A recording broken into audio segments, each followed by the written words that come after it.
ఈరోజే మొదటి మార్గశిర గురువారం, అంటే మొదటి మార్గశిర లక్ష్మీవారం.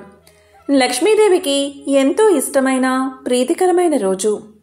ఈరోజు మార్గశిర లక్ష్మీవార వ్రతకథను ఎవరైతే వింటారో లేక చదువుతారో అలాంటి వారి సకల దరిద్రాలు తొలగిపోయి సకల శుభాలు కలుగుతాయి. లక్ష్మీ కటాక్షం కలుగుతుంది.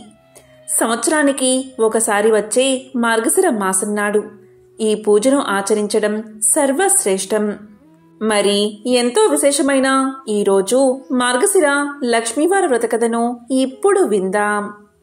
ఈ మార్గశిర లక్ష్మీవార వ్రతం లక్ష్మీదేవికి చాలా ప్రీతికరమైనదని పరాశర మహర్షి నారదుడికి తెలియచేశారు. మార్గశిర నెలలో లక్ష్మీ పూజ చేసుకుని ఈ వ్రతాన్ని ఆచరించడం వల్ల రుణ సమస్యలు తొలగి శ్రేయస్సు, సంపద, ఆరోగ్యం కలుగుతాయని పురాణాలు చెబుతున్నాయి. పూర్వకాలంలో కళింగ దేశంలో ఒక బ్రాహ్మణుడు ఉండేవాడు. అతనికి సుశీల అనే ఒక కూతురు ఉండేది. ఆమెకి చిన్నతనంలోనే తల్లి చనిపోవడం వల్ల సవతి తల్లి పిల్లల్ని ఎత్తుకోమని చెప్తూ కొంచెం బెల్లం ఇచ్చేది. ఆ సుశీల సవతి పిల్లలను ఆడిస్తూ ఇంటి వద్ద సవతి తల్లి మార్గశిర లక్ష్మీ పూజ చేయడం చూసి ఆమె కూడా మట్టితో మహాలక్ష్మిని చేసి జిల్లేడు పూలతో ఆకులతో పూజ చేసి ఆడుకోమని ఇచ్చిన బెల్లాన్ని నైవేద్యంగా పెడుతూ ఆడుకునేది సుశీల. ఇలా సుశీల పెరిగి పెద్దదై యుక్త వయసుకు వచ్చింది. తరువాత కొన్ని రోజులకు ఆమెకు వివాహం జరిగింది. అత్తవారింటికి పోతూ తాను తయారు చేసుకున్న లక్ష్మీదేవి మట్టి బొమ్మను కూడా సుశీల వెంట తీసుకుపోయింది. ఆమెతో మహాలక్ష్మి కూడా వెళ్ళిపోయింది. అందువల్ల అత్తవారింట ఆమెకు సకల సంపదలు కలిగాయి. పుట్టింట గర్భదరిద్రం దాపరించింది. సుశీల వెళ్లిన చోట మహా ఐశ్వర్యాన్ని అనుభవిస్తున్నారు. పుట్టింటి వారు కటిక దరిద్రులు అయిన సంగతి తెలుసుకున్న సుశీల ఎంతో బాధపడుతుంది. ఒకరోజు సుశీల పినతల్లి దరిద్రాన్ని భరించలేక కొడుకును పిలిచి ఇలా పలుకుతుంది. నాయనా, నీ అక్క సకల ఐశ్వర్యాలతో సుఖంగా ఉంది. నీవు నీ అక్క దగ్గరికి వెళ్లి మన అవస్థ గురించి తెలియచేసి కొంచెం ధనాన్ని ఇవ్వమని చెప్పి ఆ ధనాన్ని ఇంటికి తీసుకురా అని తెలియచేసింది తల్లి. ఇక సుశీల తమ్ముడు సుశీల ఇంటికి వెళ్లి వారి దరిద్రం గురించి తెలియచేశాడు. దరిద్రం గురించి తెలుసుకున్న సుశీల ఒక కర్రను దొలిపించి దాని నిండా వరహాలు పోసి తమ్ముడికి ఇచ్చింది. అతడు దాన్ని తీసుకువెళ్తూ దారిలో ఒక చెట్టుకు చేరవేసి కాలకృత్యాలు తీర్చుకుంటూ ఉన్నాడు. అంతలో ఆ త్రోవన పోయేవారు ఆ కర్రను తీసుకుపోయారు. అతడు వచ్చి కర్రను వెదకగా కర్ర దొరకలేదు. చేసేది లేక అతడు ఇంటికి పోయాడు. ఇంటికి వెళ్లిన కొడుకును తల్లి ఏమి తెచ్చావు అని అడగగా ఏమీ తేలేదని సమాధానం చెప్పాడు. మన దరిద్రం ఇంతే అని అనుకున్నారు వారిద్దరూ. కొన్నాళ్లకు సుశీల తమ్ముడుకు కబురు పంపి ఇంటికి రప్పించుకుని పరిస్థితి ఎలా ఉందని అడిగింది. అతడు ఇంటి పరిస్థితి ఎప్పటిలాగే దరిద్రపూరితంగా ఉన్నదని సమాధానం చెప్పాడు. దాంతో సుశీల ఎంతో విచారించి ఒక చెప్పుల జోడు నిండా వరహాలు పోసి దానిపై గుడ్డ కప్పి ఆ జతను తండ్రికి ఇవ్వవలసిందని చెప్పి అతడికి ఇచ్చింది. అతడు వాటిని తీసుకుని పోతూ ఉండగా దారిలో దాహం వేసింది. అందువల్ల వాటిని ఒక చెరువు గట్టు మీద పెట్టి నీరు తాగుతూ ఉన్నాడు. అంతలో ఒక కుక్క జోళ్ల వాసన పసిగట్టి వాటిని నోటకరుచుకుని పారిపోయింది. సుశీల తమ్ముడు గట్టు మీదకు వచ్చి చూసేసరికి చెప్పులు లేవు. వెతికి వెతికి అవి ఎక్కడా కనబడకపోవడం వల్ల అతను ఇంటికి చేరుకున్నాడు. జరిగిన విషయమంతా తల్లికి తెలియచేశాడు. తల్లి జరిగిన దానికి బాధపడి మన దరిద్రం ఇలా ఎందుకు ప్రాప్తించిందో అని విచారించింది. మరి కొన్నాళ్లకు సుశీల తన తమ్ముణ్ణి రప్పించి అక్కడ పరిస్థితి ఎలా ఉంది అని అడిగింది. అతడు జోళ్లు పోయినమని చెప్తే అక్క కోపగించుకుంటుందని భయపడి ఆ సంగతి చెప్పకుండా అక్కడ పరిస్థితి ఎప్పటిలాగే ఉన్నదని తెలియచేశాడు. అప్పుడు సుశీల ఒక గుమ్మడికాయను తొలిపించి దాని నిండా వరహాలు పోసి తమ్ముడికి ఇచ్చింది. దానిని తీసుకుని వచ్చేటప్పుడు అతడు దానిని చెరువుగట్టు మీద పెట్టి నీటిలోకి దిగాడు. అప్పుడే ఆ త్రోవలో పోతున్న కోమటి అక్కడ గుమ్మడికాయ ఉండడం చూసి దాన్ని పట్టుకుపోయాడు. ఆ బ్రాహ్మణుడు చెరువుగట్టు మీద గుమ్మడికాయ కనిపించకపోవడం వల్ల ఇంటికి వెళ్ళిపోయాడు. తల్లి ఏమి తెచ్చావు అని అడగగా జరిగిందంతా చెప్పాడు. తల్లి ఎంతో బాధపడింది. సుశీల కొంతకాలముండి పుట్టింటి సంగతులు తెలుసుకోవడానికి వెళ్ళి మార్గశిర కనక మహాలక్ష్మి నోము పడితే వారి దరిద్రం తీరుతుందని తలచి తల్లిదండ్రులను తన ఇంటికి తీసుకువెళ్ళింది. ఒకరోజు ఆమె తల్లితో ఇలా పలికింది. అమ్మా, ఈవేళ మార్గశిర లక్ష్మీవారం కాబట్టి మనం నోము నోచుకోవాలి. నీవు ఎంగిలి పడకు అని చెప్పింది. దానికి తల్లి అలాగే అని పిల్లలకు చద్దన్నం పెడుతూ అలవాటు ప్రకారం ఒక ముద్దను నోట్లో వేసుకుంది. అంతలో కుమార్తె వచ్చి నోము నోచుకోవడానికి స్నానం చెయ్యమని పిలిచింది. అప్పుడు తల్లి సుశీలతో ఇలా చెప్పింది. అమ్మా సుశీల, పిల్లలకు చద్దన్నం పెడుతూ మర్చిపోయి ఒక ముద్ద నోట్లో వేసుకున్నాను అని చెప్పింది. అది విన్న సుశీల ఎంతో బాధపడి తాను మాత్రమే నోము నోచుకుంది. అంతలో రెండవ లక్ష్మీవారం వచ్చింది. అప్పుడు సుశీల తల్లి దగ్గరకు చేరుకుని అమ్మా, ఈ వారమైనా జాగ్రత్తగా ఉండమని చెప్పింది. అది విన్న తల్లి నేనేమైనా చిన్న పిల్లనా, నేను జాగ్రత్తగా ఉంటానని చెప్పి పిల్లలకు తలంటి నీళ్లు పోస్తూ నూనె గిన్నెలో మిగిలిపోయిన నూనెను తలకు రాసుకుంది. అప్పుడు సుశీల వచ్చి తల్లిని నోము నోచుకోవడానికి స్నానం చెయ్యమని చెప్పింది. అప్పుడు తల్లి మర్చిపోయి తలకు నూనె రాసుకున్న సంగతి తెలియచేసింది. అయ్యో, ఈ వారం కూడా వృధాగా పోయింది కదా అనుకుని సుశీల మాత్రం నోము నోచుకుంది. తరువాత మూడవ లక్ష్మీవారం వచ్చింది. అప్పుడు సుశీల తల్లితో అమ్మా, ఈ వారమైనా జాగ్రత్తగా ఉండు, నోము నోచుకో అని గట్టిగా చెప్పింది. తల్లి అలాగే చేస్తానని చెప్పి పిల్లలకు తలదువ్వుతూ తాను కూడా తలదువ్వుకుంది. అంతలో కుమార్తె వచ్చి తల్లిని స్నానానికి రమ్మని పిలిచింది. అప్పుడు తల్లి ఇలా చెప్పింది. మరిచిపోయి తలదువ్వుకున్న సంగతి తెలియచేసింది. అది విని దరిద్రులను బాగు చేయడం మానవులకు సాధ్యం కాదు అనుకుని సుశీల తానే నోము నోచుకుంది. మరికొన్ని రోజులలో 4వ లక్ష్మీవారం వచ్చింది. సుశీల ఈ వారమైనా తల్లి చేత నోమును నోపించాలని పట్టుదలతో ఆమెను ఒక గోతిలో కూర్చోబెట్టి పైన బల్లను మోతేసి తాను పనులు చేసుకుంటూ ఉంది. ఇంతలో పిల్లలు అక్కడున్న అరటి పళ్ళను తిని వాటిపై తొక్కలను బల్ల సందు నుండి గోతిలో పడేశారు. అందులో ఉన్న తల్లి దురదృష్టవంతురాలు అవడం వల్ల ఆ తొక్కలు తిన్నది. అంతలో కుమార్తె వచ్చి మీదనున్న బల్ల తీసి ఆ తల్లిని స్నానానికి రమ్మని పిలవగా తాను అరటిపళ్ళ తొక్కలు తిన్న సంగతి తెలియచేసింది. దీంతో సుశీల ఎంతో విచారించి తానే నోము నోచుకుంది.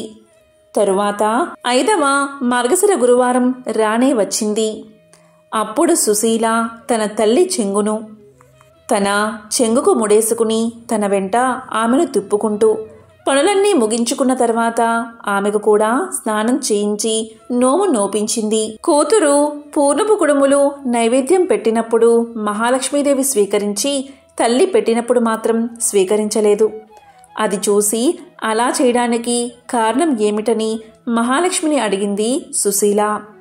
అందుకు మహాలక్ష్మీదేవి ఇలా పలికింది. అమ్మాయి సుశీల, నీ చిన్నతనమున నీవు బొమ్మలతో ఆడుకుంటూ ఉండగా నీ సవతి తల్లి నిన్ను చీపురు పట్టుకుని కొట్టింది.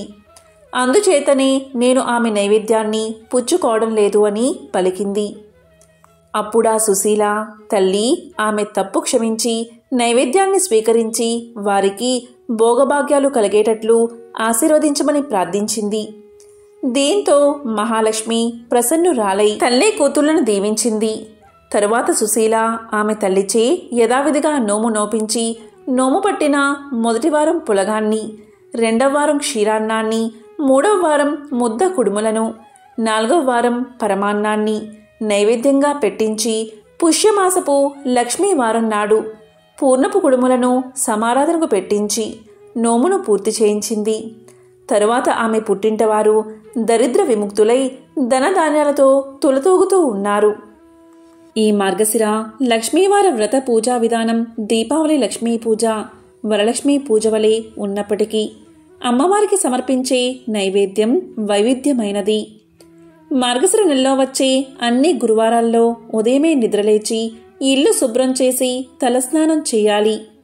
ప్రత్యేకించి పూజ ముగిసే వరకు తలకు నూనె రాసుకోవడం, దువ్వుకోవడం చేయరాదు. చక్కగా అలంకరించబడిన లక్ష్మీ అమ్మవారి యొక్క చిత్రపటానికి లేదా చిన్న విగ్రహాన్ని పూజకు సిద్ధం చేసుకుని పువ్వులతో అందంగా అలంకరించాలి. ముందుగా గణపతికి ప్రథమ పూజ చేయాలి. తరువాత లక్ష్మీ అమ్మవారికి అదాంగా షోడశోపచార పూజ, అష్టోత్తర పూజను చేయాలి. నెల రోజులు ప్రతి గురువారం ప్రత్యేక నైవేద్యాన్ని సమర్పించాలి. ఈ మార్గశిర లక్ష్మీ పూజ కథ చదువుకుని అక్షింతలు శిరస్సుపై ధరించాలి. లక్ష్మీ పూజ మార్గశిర నెలలో అన్ని గురువారాలు చేస్తారు. కేవలం 4 గురువారాలు మాత్రమే మార్గశిర మాసంలో ఉంటాయి.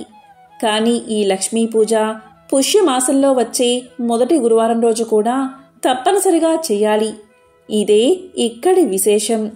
ఈ సందర్భంగా లక్ష్మీ అమ్మవారికి సంబంధించిన మరొక విశేషమైన కథను ఇప్పుడు ఈ వీడియోలో తెలుసుకుందాం. అదే మార్గశిర లక్ష్మీవార వ్రత కథ, కనక మహాలక్ష్మీదేవి కథ. పూర్వం పరాశర మహాముని, నారద మహాముని కలిసి త్రిలోక సంచారానికి బయలుదేరారు. వారలా తిరుగుతూ భూలోకంలో ఒక గ్రామాన్ని చేరుకున్నారు. ఆ సమయంలో ఆ గ్రామవాసులకు బ్రాహ్మణ, వైశ్య, క్షత్రియ, శూద్ర జాతుల వారంతా వారి వారి ఇళ్లను గోమయంతో అలకి లక్ష్మీదేవి పాదాల ముగ్గులు పెట్టారు. స్త్రీలందరూ తలంటు స్నానాలు చేసి కొత్త బట్టలు ధరించి మహాలక్ష్మీ పూజ చేస్తూ ఉన్నారు.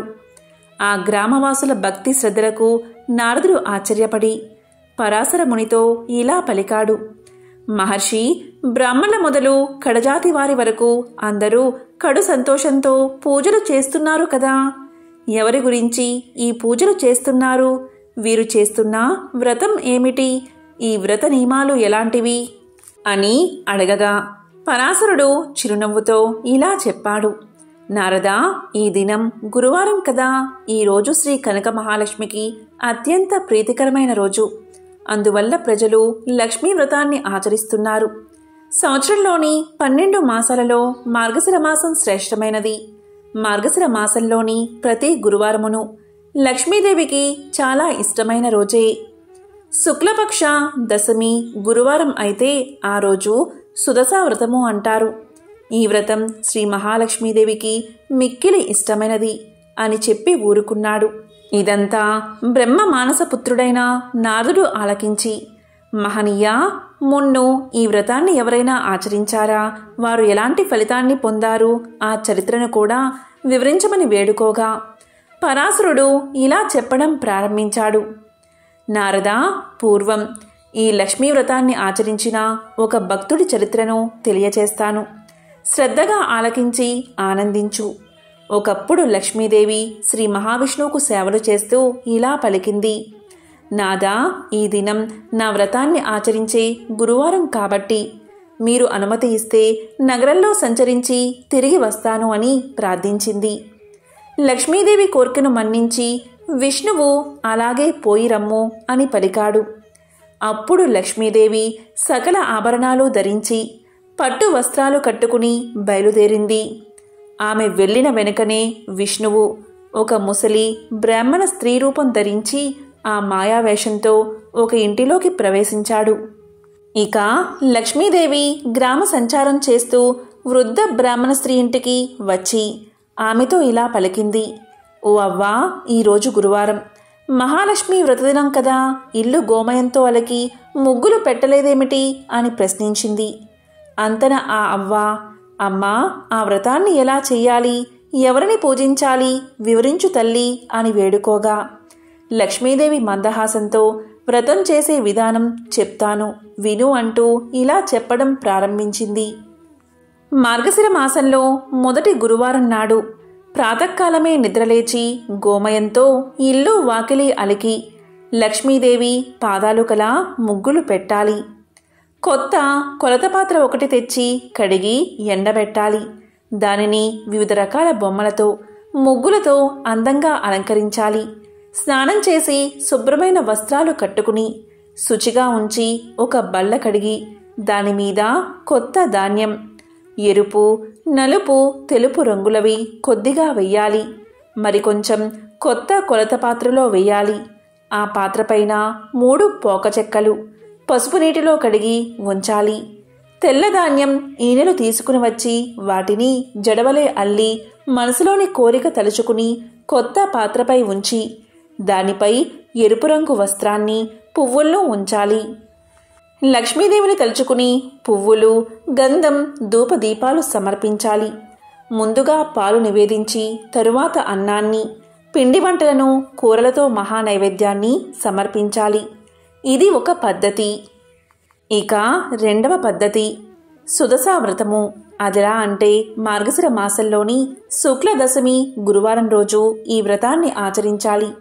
ఆ రోజు ఉదయమే నిద్రలేచి గోమయంతో ఇల్లు అలికి వాకిలి కడిగి రంగురంగుల ముగ్గులు వేసి లక్ష్మీదేవి పాదములాంటి ముగ్గులు పెట్టాలి. తరువాత స్నానం చేసి ఒక ఆసనాన్ని శుభ్రం చేసి ముగ్గులు వేసి ఇంటిలో తూర్పు దిశగా ఉంచి లక్ష్మీదేవి పూజ నిమిత్తమై ఒక పోక చెక్కను పసుపు నీళ్లతో శుభ్రంగా కడిగి దానిని పంచామృతంతోనూ శుద్ధోదకంతోనూ స్నానం చేయించి ఆసనంపై ఉంచి గంధం రాసి పుష్పాలు పెట్టి లక్ష్మీదేవిని జపిస్తూ 10 ముళ్ళు వేయాలి. 10 నాడులు కల దర్భగడ్డితో దాన్ని కప్పాలి. లక్ష్మీ చిత్రమును వ్రతడోర్యాలు ఉంచి ధూపం వెయ్యాలి. తరువాత నైవేద్యం నిమిత్తం వండిన పదార్థాలన్నీ సమర్పించాలి. ముఖ్యంగా పచ్చి బియ్యం కొంత నానబెట్టి వాటిని పిండిగా దంచి ఉండ్రాళ్ళు చెయ్యాలి. కొబ్బరికాయ, అరటిపళ్ళు, జున్ను, తీపి పదార్థాలు అన్నీ 10 రకాల వరకు ఉంచి లక్ష్మీదేవికి నైవేద్యం పెట్టాలి. ఆ ప్రసాదాన్ని ఇతరులకు కూడా పంచిపెట్టాలి. ఆ విధంగా పంచని ఎడల వారికి లక్ష్మీ కటాక్షం లేక సిరి కలగదు. గురువారం నాడు నూనెతో వంటలు కానీ పిండి వంటలు కానీ చేయకూడదు. గురువారం పూజ చేసేవారు చేపం మాంసం తినకూడదు. తలకు నూనె రాసుకోకూడదు. అంతేకాదు పత్తితో ఒత్తులు చేసిన ఆనపకాయ కానీ నీచు కూరలు కానీ తిన్నా, మంచంపై పడుకున్నా, రాత్రులు పెరుగన్నం తిన్నా లక్ష్మి ఇంట ఉండదు. ఇంకా దరిద్రులు అవుతారు. గురువారం నాడు ప్రాతకాలమే లేచి పొయ్యిలోని కాలిన బూడిదను తీయకపోయినా, వీధి వాకిలి తుడవకపోయినా ఇంట లక్ష్మి నిలవదు. గురువారం నాడు ఏ స్త్రీ శుచి అయి తెల్లని వస్త్రాన్ని కట్టుకుంటుందో వారి ఇంట లక్ష్మీదేవి ప్రసన్నురాలై ఉంటుంది. ఏ స్త్రీ గురువారం నాడు పిల్లలను తిట్టడం, కొట్టడం చేస్తుందో, ఇల్లు వాకిలి శుభ్రం చేయదో, వంట సామాన్లు అంట్లు తోమదో, సాయం సమయమున గుమ్మం దగ్గర సంధ్యాదీపం ఉంచదో, ఆ స్త్రీ ఉన్న ఇంట ఒక్క క్షణమైనా లక్ష్మి ఉండకపోగా ధనహాని, సంతానహాని కలగజేస్తుంది.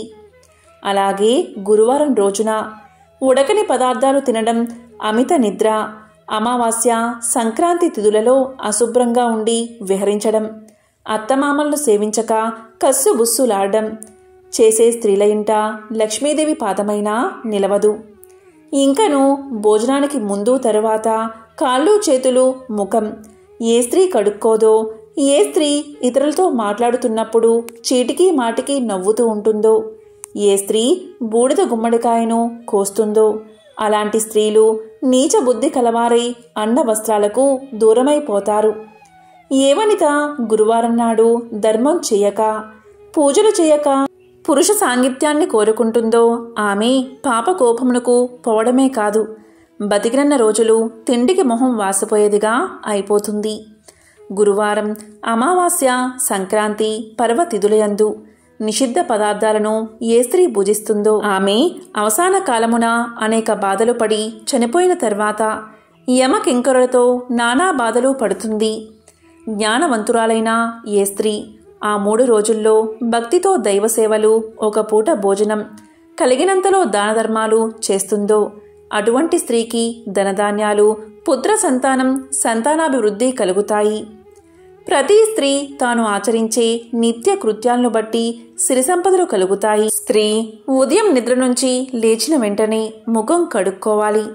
అలా కడుక్కోని స్త్రీ ముఖము చూస్తే పాతకాలు కలగడమే కాదు, ఏ కార్యం తలపెట్టినా జయం కలగదు. స్త్రీ దక్షిణం వైపు పడమర వైపు ముఖం పెట్టుకుని ఏ పదార్థాన్ని తినకూడదు. దీపం లేని చీకటి ఇంట భోజనం చేయకూడదు. చీకటి పడిన తర్వాత నూనె రాసుకోకూడదు. మాసిన కట్టుబట్టలను ఎక్కడ పడితే అక్కడ పడవేయకూడదు. ఏ వనిత ఇంటికి తిరగడం, భర్త ఆజ్ఞ లేకనే ఇష్టం వచ్చినట్లు సంచరించడం, భర్త మాటలు వినక ఎదురు చెప్పడం, దైవ కార్యాలయందు దేవ బ్రాహ్మణులయందు భక్తి విశ్వాసాలు లేకుండా ఉండడం, దాన ధర్మాలు చేయకపోవడం, అటువంటి వనిత గృహం రుద్రభూమితో సమానంగా భావించి లక్ష్మీదేవి అక్కడ అడుగు పెట్టదు. ఉత్తమ స్త్రీ భర్తను సేవించి భర్త అనుజ్ఞ ప్రకారం నడుచుకుంటుంది. అతిథి సత్కార్యాలు చేస్తూ అత్తమామలను సేవిస్తూ విడవకుండా ఆచరిస్తుంది. తన బిడ్డ పరాయి బిడ్డ అని వివక్షతను చూపక అందరికీ సమానంగా వడ్డిస్తుంది. భర్త సుఖమే తన సుఖం, భర్త కష్టమే తన కష్టమనే భావనతో మెలుగుతుంది. అలాంటి ఇంట లక్ష్మీదేవి సంతోషించి కలకాలము ఆ ఇంట్లో ఉంటుంది. నారద ఈ విధంగా మహాలక్ష్మి ఆ వృద్ధ బ్రాహ్మణ స్త్రీకి గురువార వ్రతాన్ని ఆచరించే విధానం చెప్పి ప్రతి వీధికి ప్రతి ఇంటికి వెళ్ళి చూసింది. కానీ అప్పటికి ఏ స్త్రీ కూడా నిద్ర నుండి లేవలేదు. కాలకృత్యాలు తీర్చుకోలేదు. తలలు విరబోసుకుని వంటి మీద బట్ట సరిగ్గా లేక గుర్రుపెట్టి నిద్రపోతున్నారు. అప్పుడు లక్ష్మీదేవి వారందరినీ చూసి అసహ్యించుకుని ఒక మాలపల్లెకు వెళ్ళినది. ఆ పల్లెకు ఒక మూల బీద హరిజన స్త్రీ ఉన్నది. ఆమె ప్రతిరోజు ప్రాతకాలంలోనే లేచి గోమయం తెచ్చి ఇల్లు వాకిలి శుభ్రం చేసుకుని బియ్యపిండితో ముగ్గులు పెట్టి లక్ష్మీ పాదాల చెంత దీపం పెట్టి బియ్యాన్ని ఉంచి ధూపదీప నైవేద్యాలు సమర్పించి పద్మాసనంలో కూర్చుని లక్ష్మీదేవిని ధ్యానిస్తూ ఉండేది. తాను వెళ్ళేసరికి ఆ స్త్రీ భక్తితో పూజలు చేస్తూ ఉన్నందున మహాలక్ష్మీదేవి సంతోషించి ఆ పరిశుభ్ర స్థలమున తన 2 పాదాలు ఉంచి ఆమెతో ఇలా పలికింది. ఓ భక్తురాలా, నేటితో నీ కష్టాలు తీరగలవు. నీవు దుఃఖింప పనిలేదు. నీ నిశ్చల భక్తికి నేను ఎంతగానో సంతోషించాను. నీకేం కావాలో కోరుకోమని పలకగా శ్రీ మహాలక్ష్మి సాక్షాత్తు దర్శనం చూడగానే ఆమె నోట మాట రాక ఏ వరాన్ని కోరుకోలేకపోయింది. మళ్ళీ లక్ష్మీదేవి ఇలా పలికినది. మరలా లక్ష్మీదేవి ఇలా అన్నది. నీవు బ్రతికి ఉన్నాళ్లను అష్ట ఐశ్వర్యాలతో తులతూగిదువుగాక, జన్మాంతరమున వైకుంఠానికి వచ్చదువుగాక. నా వ్రతాన్ని ఆచరిస్తూ ఉండు. నీకు శ్రీహరి అనుగ్రహం కూడా కలుగుతుందని చెప్పింది. మహాలక్ష్మి చెప్పిన ప్రకారంగా ఆ హరిజన స్త్రీ కడు నిష్ఠతో ధ్యానం చేస్తూ ఉన్నది. లక్ష్మీదేవి పాదాలయందే మనసు లగ్నం చేసి ఉన్నందున ఆమె భక్తికి లక్ష్మీదేవి ఆనందించి ఆమె ఉన్న పూరెగుడిసెను పెద్ద భవంతిగా మార్చినది. ఇంటికి 4 మూలలా ధనరాశులు ఉన్నాయి. దానివల్ల ఆమె భాగ్యవంతురాలు అవడమే కాదు 5 పుత్రులను కూడా కన్నది. ఓ నారద, ఇంకా విను. ఆ హరిజన స్త్రీకి లక్ష్మీదేవి ఐశ్వర్యాన్ని కలిగించిందంతా బలరాముడు తన దివ్య దృష్టి వల్ల తెలుసుకుని విష్ణుమూర్తి వద్దకు వెళ్ళి ఇలా పలికాడు. లక్ష్మీదేవి మాల పల్లెకు పోయి అంటరాని మాల స్త్రీకి సిరి సంపదలు ఇచ్చినందున మహానేరం చేసింది. కాబట్టి లక్ష్మిని నీ మందిరంలోకి రానివ్వదని తెలియచేశాడు. అంతలోని గ్రామ సంచారం చేసుకుని వస్తున్న లక్ష్మీదేవిని విష్ణు మందిరంలోకి ప్రవేశిస్తూ ఉండగా బలరాముడు ద్వారమునికి అడ్డంగా నిలబడి లోపలికి రావద్దని శాసించాడు. అదేవిధంగా శ్రీ మహావిష్ణువుతో శ్రీహరి నీవు ఈమె ముఖాన్ని చూడవద్దని ఆజ్ఞాపించాడు. అన్నగారి ఆజ్ఞ ప్రకారం లక్ష్మీదేవిని విడిచిపెట్టడానికి హరి ఒప్పుకున్నాడు. వెంటనే లక్ష్మీదేవి తాను ధరించి ఉన్న బంగారు నగలు తీసేసి పట్టు చీరను విడిచి చిరిగిన వస్త్రాలు ధరించి ఇల్లు విడిచి వెళ్ళొద్దని పరిచారికలు ఎంత బతిమాలినా వినకుండా మరలా వస్తానని చెప్పి వెళ్ళిపోయింది. ఆమె వెళ్ళిపోయిన తర్వాత బలరాముడు శ్రీహరితో కలిసి మందిరంలోని ప్రతి గదిని చూడగా అన్ని గదులు వెలవెలబోతూ ఉన్నాయి. ధనాగారంలో ధనం లేదు. వస్తు సామాగ్రి అంతా మాయమైపోయింది. వంటలు వండడానికి పదార్థాలు లేవు. బంగారు బిందెలు మట్టి కుండలుగా మారిపోయాయి. ఆఖరికి తాగడానికి పాత్రగాని నీరుగాని లేకపోవడం వల్ల దాహంతో ఉపవాసం ఉండి నిద్రపోయారు. మరునాడు ప్రాతకాలమున ముఖం కడుక్కోవడానికై నీరు దొరకలేదు. ఇక వారిద్దరికీ ఏమీ తోచలేదు. అంత బలరాముడు జగన్నాథుడైన విష్ణుమూర్తితో ఇలా పలికాడు: తమ్ముడు, మనం నిన్నటి రోజున ఆహారం తీసుకోలేదు. చాలా నీరసపడిపోయి ఉన్నాము. ఈ రోజైనా తిండి తినకపోతే ఎలా బతుకుతాము? అన్నీ కొరతగా ఉన్నాయి. కాబట్టి మనం బిచ్చమెత్తైనా ప్రాణాలు నిలబెట్టుకోవాలి.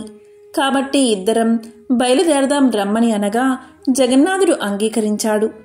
ఇద్దరూ సాధు వేషాలు వేసుకుని భిక్షాటనకు బయలుదేరారు. వారు ఎవరింటికి వెళ్ళి అడిగినా వారు కపట సన్యాసులు, చోరులు అని ఒక్కరూ భిక్ష పెట్టలేదు.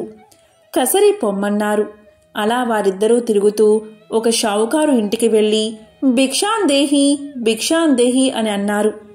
వెంటనే ఆ షావుకారు వారిద్దరినీ ఆదరించి కూర్చోబెట్టి భోజన పదార్థాలు తేవడానికి లోపలికి పోయి చూడగా పదార్థాలన్నీ మాయమైపోయాయి. దానితో బలరామకృష్ణులు ఆకలి బాధతో తూలిపోతూ ఒక చెరువు దగ్గరకు చేరుకున్నారు. ఆ కొలను నిండా పద్మాలు విరబూసి ఉన్నాయి.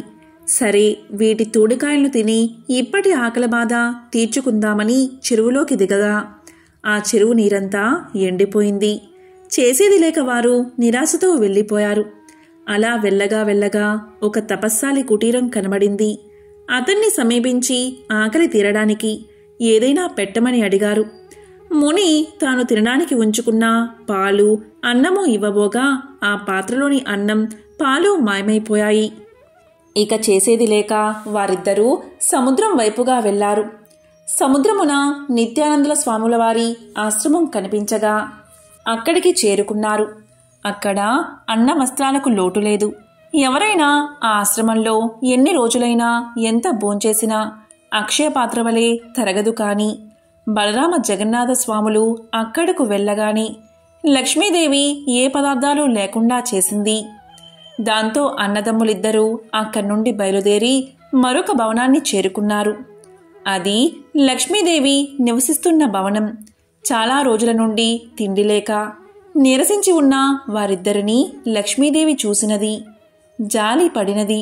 వెంటనే ఆమె స్వయంగా పిండి వంటలతో భోజనం తయారు చేసి దాసదాసీల చేత వారికి స్నానానికి నీరు పెట్టించి చెలికత్తెల ద్వారా వారికి భోజనాన్ని వడ్డించింది. బలరామ జగన్నాథులిద్దరూ సంతృప్తిగా భోజనం చేసి బయట ఉన్న అరుగు మీద పడుకున్నారు. కానీ వారికి నిద్ర పట్టలేదు. ఆ ఇల్లు, ఆ ప్రాంతం, ఆ వంటకాలు అన్నీ వింతగా తోచాయి. వారు ఆలోచిస్తున్నారు. అంతలో ఒక చెలికత్తె వచ్చి, ఓ స్వాములారా, మీదే గ్రామం, ఎందుకు ఎక్కడికి పోతున్నారు? మీకు భార్యాబిడ్డలు ఉన్నారా? ఇలా ఎందుకు తిరుగుతున్నారు అని అడగగా ఏమి చెప్పాలో తోచక వారు ఒకరి ముఖం ఒకరు చూసుకున్నారు. అంతా సర్వేశ్వరుడైన శ్రీహరి ఇలా చెప్పాడు: నేను శ్రీహరిని, ఇతడు నా అన్న బలరాముడు. మా తొందరపాటు వల్ల నా ఇల్లాలైన లక్ష్మీదేవిని ఇంటి నుండి వెళ్ళగొట్టి ఈ కష్టాలు తెచ్చుకున్నాము. ఏ స్త్రీ వల్ల అష్ట ఐశ్వర్యాలు కలుగుతాయో, ఏ నారీమణి కరుణా కటాక్షాల వల్ల వంశాభివృద్ధి కలుగుతుందో, ఏ వనితామణి ఎల్లవేళ్లయందు తనను నమ్మి కొలిచిన వారి ఇండ్లయందే మెలుగుతూ ఉంటుందో అటువంటి లక్ష్మీదేవి మమ్మల్ని విడిచి వెళ్ళిపోయింది. అప్పట్నుంచి మాకు దారిద్రము, కష్టాలు కలిగాయని తెలియచేశాడు. ఆ దాసి వల్ల ఆ ఇల్లు లక్ష్మీదేవి మందిరమే అని తెలుసుకుని వారు చాలా ఆనందించారు. బలరాముడు విష్ణువుతో, సోదరా, నీవు లక్ష్మీ వద్దకు వెళ్ళి మనం చేసిన తప్పును క్షమించమని అర్థించు అని చెప్పి లోనికి పంపించాడు. శ్రీహరి లోపలికి వెళ్ళగానే లక్ష్మీదేవి భర్తను చూసి నమస్కారం చేసి అతని పాదాలు కడిగి ఆ నీటిని తన తలపై చల్లుకుని పువ్వులతో పూజించి ఇలా పలికింది: నాదా, మీ అన్నదమ్ములిద్దరూ కలిసి నన్ను ఇంటి నుండి వెళ్ళగొట్టారు కదా, ఇప్పుడెలా నా ఇంట భోంచేశారు? చండాలపు దాని ఇంటికి ఎలా వచ్చారు? ప్రాణాలు పోసినప్పుడు జాతి కులభేదాలు అడ్డురాకూడదా అని నిష్ఠూరాడింది. అప్పుడు శ్రీహరి చిరునవ్వుతో, ప్రియా, మేమిద్దరం బిచ్చమెత్తుకోవడం అంతా తెలుసుకున్నారు. నీవు భోజనం పెట్టడం కూడా అందరూ చూశారు. మాకు శిక్ష సరిపోయినది. నీవు లేనందున వైకుంఠం చిన్నబోయినది. నిన్ను వదిలినందున మాకు అన్నీ లోపాలే జరిగాయి. కాబట్టి మా వెంటరా, వైకుంఠానికి పోదాము అని పలకగా శ్రీహరి మాటపై లక్ష్మీదేవి ఆ ఇంట అడుగుపెట్టగానే అన్నీ యథాప్రకారంగా మారిపోయాయి. ధనాగారమంతా ధనంతోనూ బంగారంతోనూ నిండిపోయింది. వస్తు వాహనాలతో, దాసీ జనాలతో, భక్తకోటితో వైకుంఠం కలకలలాడింది. కాబట్టి ఓ నారద, గురువారం నాడు లక్ష్మీ పూజ చేసి ఈ పురాణాన్ని చదివినా లేక విన్నా అలాంటి వారికి వెనుకటి జన్మలో చేసిన పాపాలు నశించి మోక్షం కలగడమే కాక 1,00,000 గోదానాలు చేసినంత ఫలితం కలిగి మరుజన్మయందు అష్ట ఐశ్వర్యాలతో తులదూగుతారు. ఈ లక్ష్మీ పురాణ పఠనం ప్రతి మానవుడు ముక్తిని పొందడానికి మార్గదర్శకం కాగలదు అని పరాశర ముని నారదులకు శ్రీ లక్ష్మీ పురాణాన్ని ఇలా వివరించాడు. కాబట్టి ఎంతో పవిత్రమైన విశేషమైన ఈ మార్గశిర గురువారం రోజు, అంటే మార్గశిర లక్ష్మీ వారం రోజు ఎవరైతే ఈ కథను వింటారో లేక చెప్తారో అలాంటి వారి జన్మల పాపాలు తొలగి కోటి జన్మల పుణ్యం వస్తుంది. అష్ట ఐశ్వర్యాలు, భోగభాగ్యాలు కలుగుతాయి. ఓం నమో నారాయణాయ. ఓం శ్రీ మహాలక్ష్మియే నమః. ఓం నమః శివాయ.